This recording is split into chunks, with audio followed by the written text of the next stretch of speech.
अगर आपने हमारे YouTube चैनल को अब तक सब्सक्राइब नहीं किया है तो आपको यहाँ सब्सक्राइब बटन दिख रहा है, इस पर आप क्लिक कीजिए और हमें सब्सक्राइब कर लीजिए। और साथ ही साथ इसके सामने एक नोटिफिकेशन बेल आ रहा है, इसे भी आप इनेबल कर दीजिए।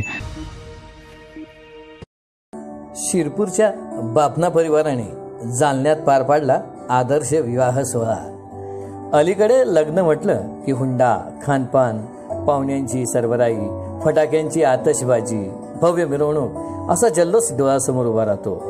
यातही सधन कुटुंबाकडे लग्न असल्यावर सांगणेच नको। परंतु शिरपुरातील बापणा परिवाराने या सर्व गोष्टींना फाटा देत आपल्या मुलाचा विवाह साखरपुड्यातच उरकला। या आदर्श विवाहाचे सध्या सर्व परिसरात कौतुक होत आहे। शिरपूर येथील व्यापारी सुनील बापना यांचा चिरंजीव शुभम व जालना येथील व्यापारी किशनलाल मोदी यांची कन्या रेशमा यांचा साखरपुडा निश्चित झाला होता। दोन्ही बाजूकडील मंडळी जालना येथे एकत्र आली।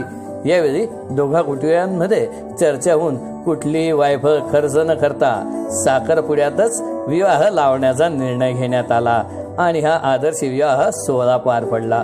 विशेष म्हणजे या कार्यक्रमासाठी मोजकेच पाहुणे उपस्थित होते। कोणताही मानपान हुंडा न घेता हा आदर्श विवाह सध्या चर्चेचा विषय शिरपुरामध्ये ठरलेला आहे।